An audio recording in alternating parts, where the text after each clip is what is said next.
বীরভূম জেলায় সমীক্ষা চালায় বীরভূম জেলা তৃণমূল নেতৃত্ব। এই সমীক্ষা করে মাত্র 4 জন ভুয়ো ভোটারকে পাওয়া গেছে। শনিবার বোলপুরে জেলা তৃণমূল কার্যালয়ে তৃণমূল নেতৃত্বের বৈঠক করা হয় এই প্রসঙ্গে। বৈঠক শেষে সাংবাদিকদের মুখোমুখি হয়ে অনুব্রত মণ্ডল বলেন, মুখ্যমন্ত্রীর নির্দেশের পর থেকেই জেলা জুড়ে নকল ভোটার ধরতে সমীক্ষা করা হয়েছিল। বীরভূমে সেভাবে কাউকে পাওয়া যায়নি। অন্যদিকে দেউচাপ পাচামি প্রসঙ্গে বলেন, খুব ভালো কাজ হচ্ছে। আগামী কয়েক প্রজন্মের জন্য উল্লেখযোগ্য অবদান রাখবে এই প্রকল্প। ভোটার লিস্ট নিয়ে কথা হলো, সবাই জমা দিল, তো আমাদের বীরভূম জেলায় মাত্র 4-5টা বেরিয়েছে। 4-5 জন বেরিয়েছে। 4-5টা কোন এলাকায়? তাও একটা মোহাম্মদ বাজারে বেরিয়েছে, ঝাড়খণ্ডের সিউড়ি 2-1-2, আর একটা ওদের ইয়েতে শীতলগ্রাম 4-5টা বেরিয়েছে। হ্যাঁ, কাজ শেষ।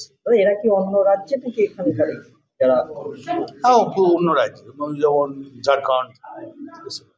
দাদা, মুখ্যমন্ত্রী মমতা বন্দ্যোপাধ্যায় দূরদৃষ্টি নিয়ে কি বলবেন? যে মুখ্যমন্ত্রী মমতা বন্দ্যোপাধ্যায় সেটা আমি না বলে ওটা আপনারা বললে মনে হয় ভালো হয়।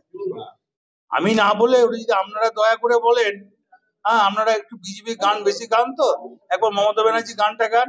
আপনার বাড়িতে তো লক্ষ্মী ভান্ডার ঢোকে, স্বাস্থ্যসাথী কার্ড ঢোকে, আপনি না নেন, আপনার বাড়ির লোক তো নিয়েছে।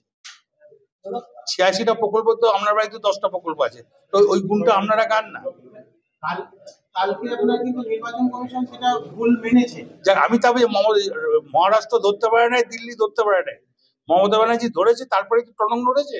সেটা আমার মানে সাংবাদিক বন্ধুরা যদি বলে আরো ভালো। আমাদের নেত্রী আমরা বললো, আমরা সবসময় ভালো বলবো, আমরা খারাপ বলবো না, ওটা আপনাদের মুখ দিয়ে বেরোলে ভালো হয়। আপনারাই তো এক জায়গায় বসছেন, এও থাকছে, কি উল্টো পাল্টা করছেন, লাভ আছে? একটা ভালো শিল্পকে নষ্ট করে দিয়ে। কি বলবেন? 50,000 টাকা জমির বিঘে 13 লাখ টাকা বিঘে দিচ্ছে। কি বার্তা দেবেন আপনি? কি বার্তা? কোনো বার্তা দেবো না। দাদা, গোয়েন্দা রিপোর্টে একটা দেখা গেছে যে ওখানে মাওবাদী ছায়া রয়েছে, সেই বিষয়ে কোন টিভি? NK TV. হ্যাঁ, এনকে টিভি বাংলা। তোমরা কোনো তদন্ত করে পেয়েছো না? আজকে বেরিয়েছে সমস্ত তোমাদের টিভি তদন্ত করেছে কি? আজকে বেরিয়েছে সব জায়গায়। তা বলছি না রে ভাই, তোমাদের টিভি কি তদন্ত করেছে? তাহলে আগে তোমাদের টিভিকে তদন্ত করে তুমি প্রশ্নটা করো। কিছু জনের প্ররোচনায় কি এটা ঘটছে? এই উন্নয়ন ওদের স্বার্থে, ওরা উন্নয়নের স্বার্থে ওরাই পুঁতেছিল, ওরাই তুলেছে। কে বলে যায় না? আমি তো কালকেও গেছিলাম, পরশু গেছিলাম, সেটাই বলতো না। ও মমতা ব্যানার্জি উন্নয়নের জন্য মমতা ব্যানার্জি করেছে। মানুষের পাশে, মানুষের সাথে আমরা আছি এই বাংলাতে।